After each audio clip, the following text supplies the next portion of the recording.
Hello friends, Shreya boutique SK में आपका स्वागत है। तो फ्रेंड्स, आज की वीडियो में हम दिखाएंगे ब्लाउज को कैसे फिटिंग करते हैं। तो यहाँ पर हमने बैक पार्ट को लिया है और फ्रंट पार्ट को लिया है और स्लीव्स लिया है। आप देख सकते हो इस तरह से हमने स्लीव्स लिया है। स्लीव्स का डिज़ाइन भी आप देख सकते हो, इस तरह का हमने डिज़ाइन बनाया है। और इसका बैक पार्ट तो आप देख ही रहे हैं, बहुत ही प्यारा डिज़ाइन है। अगर इस सब का आपको वीडियो देखना है तो हमारे चैनल पे अपलोड है, देख सकते हो। तो आज के वीडियो में हम आपको क्लियर करेंगे कि ब्लाउज को फिटिंग कैसे करते हैं। तो जो आर्मोल के साइड झोल आता है उसे हम कैसे सही करें, और जो स्लीव्स में यहाँ पर झोल आता है उसको भी कैसे सही करें। तो यहाँ पर आपको स्लीव्स को पहले फ्रंट साइड के लिए इस तरह से 1/2 इंच छाटना होगा। तो यहाँ पर आप देख सकते हो पहले से ही हमने इसको छाट लिया है। अगर आपने नहीं छाटा है तो पहले आप 1/2 इंच इसको इस तरह से राउंड देते हुए इसको छाट लीजिएगा। और शोल्डर गिरने का कारण क्या होता है कि शोल्डर आप लोग डायरेक्ट इस तरह से ज्वाइंट कर देते हो। तो इसको भी हम आपको क्लियर करेंगे कि शोल्डर को कैसे ज्वाइंट करेंगे। तो पहले हम यहाँ पर बैक पार्ट को इस तरह से रखेंगे और इसके ऊपर रखेंगे फ्रंट पार्ट को। इस तरह से इसको रखेंगे। तो यहाँ से पहले इसको चेक करना होता है। यहाँ पर इसको इस तरह से चेक करेंगे। जो भी पल्ला आपका बड़ा हो रहा है उसको पहले आप छाट लीजिएगा, नहीं तो यहाँ पर जो पल्ला ऊपर नीचे हो रहा है उसका सिलाई आप ज्वाइंट इसी तरह से कर दोगे तो ऊपर नीचे पल्ला आएगा। तो इस तरह से पहले इसको बनाते हुए आपको छाट लेना है। अगर आपका यहाँ पर सिलाई नहीं है, यानी कि जितना आपको छाटना है वहाँ पर आपको सिलाई नहीं दिख रहा है, तो पहले आप सिलाई लगा लीजिएगा, नहीं तो आपका फैब्रिक निकल जाएगा। अब यहाँ पर आप देख सकते हो, तो हमको यहाँ पर हल्का सा छाटना है। तो इसी तरह से हम इसको छाट लेंगे पहले। ये देखिए, इस तरह से इसको छाट लेना है। तो दोनों तरफ को आपको इसी तरह से नाप कर छाट लेना है। अगर आपका शोल्डर यहाँ पर चौड़ा ज़्यादा है तो इस तरह से इसको कट कर दीजिएगा, तो यहाँ पर बिल्कुल भी झोल नहीं आएगा। ये देखिए, इस तरह से इसको छाट लेना है बराबर करते हुए। और दूसरे साइड भी इसी तरह से आपको मिलाकर छाटना है। इस तरह से इसको भी चेक कर लेंगे। तो ये देखिए, ये दोनों तो बराबर है, इसलिए हम इसको छाटेंगे नहीं, लेकिन यहाँ पर जो रेशा निकल रहा है उसको हल्का सा इस तरह से छाट लेंगे। छाटने के बाद से इसका भी हम आर्मोल देखेंगे। तो इसका अभी आर्मोल अगर ऊपर नीचे कुछ दिख रहा है तो इसको भी छाट लेना है। इस तरह से इसको छाट देना है। और शोल्डर को पहले ज्वाइंट करेंगे। तो शोल्डर को कैसे ज्वाइंट करेंगे कि आपका शोल्डर गिरे ना। तो यहाँ से आपको 1/2 इंच से ज़्यादा पकड़ना है। इस तरह से 1/2 इंच से ज़्यादा पकड़ लेना है और इस साइड हम 1/2 इंच पकड़ेंगे। तो शोल्डर इस तरह से ज्वाइंट करेंगे तो कभी नहीं गिरेगा।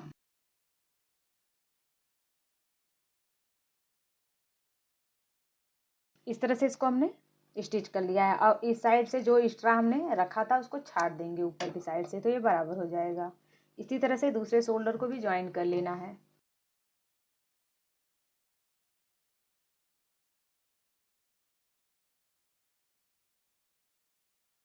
ये देखिए, इस तरह से इसको हमने स्टिच कर लिया है।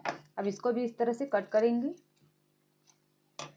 कट करने के बाद से एक सिलाई हम इसके ऊपर से लगाएंगे। मार्जिन को हम पीछे की साइड करेंगे इस तरह से, और इसके ऊपर से सिलाई लगा लेंगे।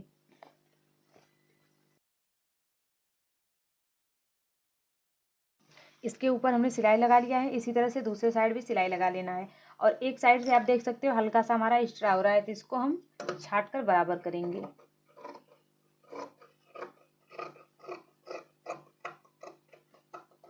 इस तरह से इसको छाट कर बराबर कर लेना है। तो फ्रेंड्स, आप देख सकते हो इसको हमने ज्वाइंट कर लिया है। अब यहाँ से पहले स्लीव्स को ज्वाइन करेंगे। अब यहाँ पर स्लीव्स को रखेंगे और इसको भी पहले आपको देख लेना है कि ये दोनों बराबर है कि नहीं। तो यहाँ तक आपको देख सकते हो, यहाँ पर गहराई है और यहाँ पर आपको बराबर रखना है स्लीव्स को। तो यहाँ पर पहले इसको इस तरह से सेट करेंगे और देखेंगे कि ये बराबर है कि नहीं। अगर बराबर नहीं है तो यहाँ तक आपको बराबर रखना है, नहीं तो आपका जो ज्वाइंट आता है वो ऊपर नीचे आएगा। इस तरह से इसको हमने छाट कर बराबर कर लिया है, आप देख सकते हो। इस तरह से इसको हमने बराबर कर लिया है। और ये हमारा फ्रंट साइड है, यानी कि जो गहराई वाला साइड है वो हमारा फ्रंट साइड है। अगर आपके आर्मोल में ज़्यादा झोल आ रहा है तो आप 1/2 इंच से ज़्यादा भी ले सकते हो। तो आर्मोल को इस तरह से छाट लेने पे झोल बिल्कुल नहीं आएगा। अब इसको इस तरह से रखेंगे और इसको फ्रंट साइड लगाएंगे। यानी कि अब इस तरह से ब्लाउज को रखेंगे, ये हमारा फ्रंट साइड है, तो जो फ्रंट साइड वाला है उसको इस तरह से रखते हुए अब जहाँ से शोल्डर का सेंटर है वहाँ से हम स्लीव्स का सेंटर मिलाएंगे। इस तरह से इसको मिलाएंगे और इसको पलट लेंगे। इसको पलट लेने के बाद से यहाँ पर 1/2 इंच पकड़ते हुए सिलाई लगाना है। तो यहीं से स्टार्ट करेंगे लगाना। अगर डिजाइनर आप स्लीव्स बनाए हैं तो इसी तरह से ज्वाइन कीजिएगा, अगर नहीं डिजाइनर स्लीव्स है तो आप यहाँ से भी ज्वाइन कर सकते हो इसको नापते हुए। तो यहाँ से हम इसको स्टार्ट करेंगे ज्वाइन करना।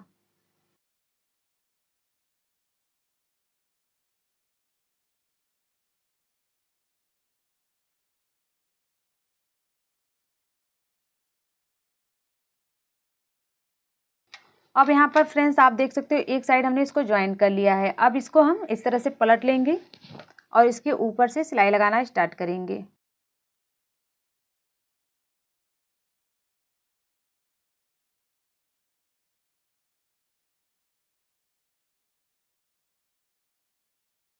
ये देखिए इसको हमने ज्वाइन कर लिया है। अब इसे हम पलट कर आपको दिखाते हैं। तो ये देखिए आप, इसको हमने ज्वाइन कर लिया है। इसी तरह से दूसरे स्लीव्स को ज्वाइन कर लेंगे और यहाँ पर डबल सिलाई आपको लगा लेना है। दोनों स्लीव्स को हमने ज्वाइन कर लिया है। अब शोल्डर से इस तरह से फोल्ड करेंगे। इस तरह से इसको फोल्ड करके रखना है। ये देखिए इसको इस तरह से, यानी कि जो फ्रंट वाला पार्ट है उसको इस तरह से नीचे रखेंगे, फिर इसके बीच में रखेंगे हम बैक पार्ट को। इसको अच्छे से सेट कर लेना है। बैक पार्ट के ऊपर फ्रंट पार्ट को रखेंगे। अब यहाँ पर इस तरह से पहले आप पिन अप कर लीजिएगा, तो आपको यहाँ पर परेशानी नहीं होगी मार्किंग करने में। इस तरह से हमने पिन अप कर लिया है। अब यहाँ पर आप चाहे तो इंची टेप से भी नाप सकते हो या तो डायरेक्ट ब्लाउज से भी आप नाप सकते हो। तो हम आपको पुराने ब्लाउज से ही नाप कर दिखाएंगे क्योंकि उससे जल्दी भी हो जाता है और परफेक्ट फिटिंग भी आती है। तो फ्रेंड्स ये देखिए हमने पुराना ब्लाउज लिया है। अब यहाँ से इसे पहले हम 4 फोल्ड करेंगे नीचे की साइड। कमर को नापने के लिए इससे 4 फोल्ड करना होता है। ये देखिए इस तरह से इसको 4 फोल्ड करते हुए नाप लीजिएगा। अब यहाँ से इसको इस तरह से रखेंगे और यहाँ से इसको इस तरह से रखेंगे।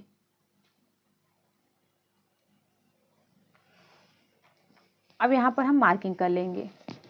इस तरह से आपको भी मार्किंग कर लेना है। आप चाहे तो इंची टेप से भी मार्किंग कर सकते हो। इंची टेप से भी इसी तरह से आप मार्किंग कर लीजिएगा।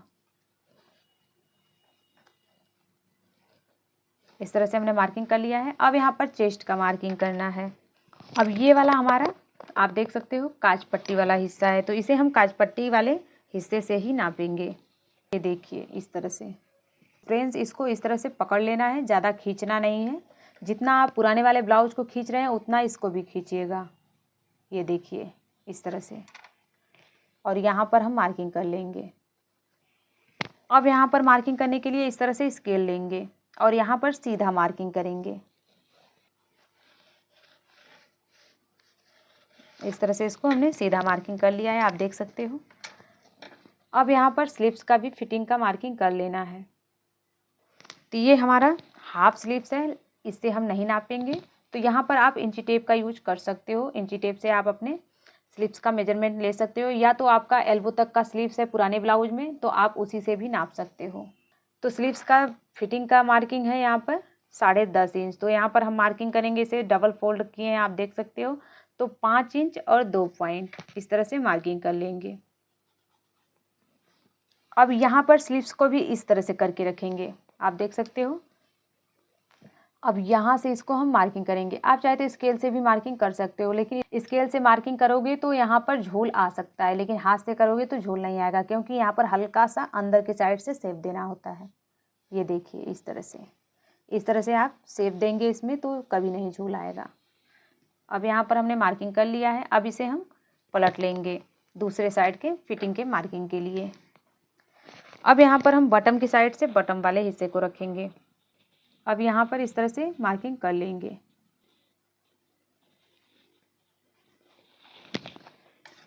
अब इस लाइन को हम इससे मिला लेंगे। ये देखिए इस तरह से, और स्लीव्स को भी हम इसी तरह से नाप लेंगे। तो दूसरे स्लीव्स को हमने नापा था उसी तरह से इसको नाप लेंगे। अब यहाँ पर मार्किंग कर लेना है।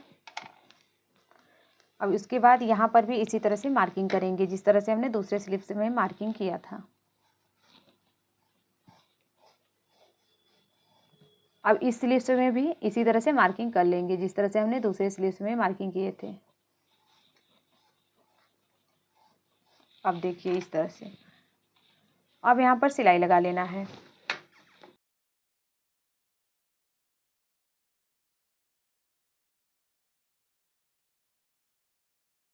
इस साइड हमने फिटिंग लगा लिया है, अब दूसरे साइड फिटिंग लगा लेंगे।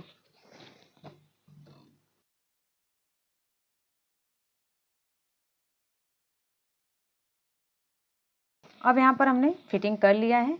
अब यहाँ पर 2-3 सिलाई लगाकर जो मार्जिन एक्स्ट्रा है उसको कट कर सकते हैं।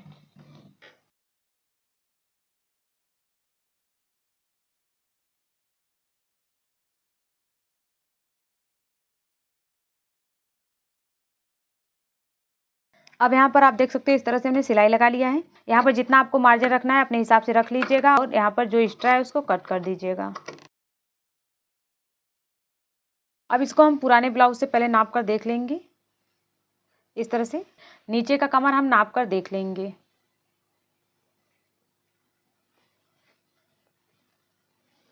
तो ये देखिए दोनों बराबर हो रहा है, तो इस तरह से इसको नाप लेना है। अब यहाँ पर आप देख सकते हो इस तरह से इसको हमने स्टिच किया, यानी कि 2-3 सिलाई लगाने के बाद से यहाँ पर इसको कट कर देना है। इसी तरह से दूसरे साइड भी स्टिच कर लेना है। अब यहाँ पर आप देख सकते हो इसका पल्ला भी दोनों निशान जो है सिधाई में आया है, यानी कि दोनों जॉइंट जो है सिधाई में आया है। इसका फिटिंग भी आप देख सकते हो बहुत ही अच्छा बनकर आया है।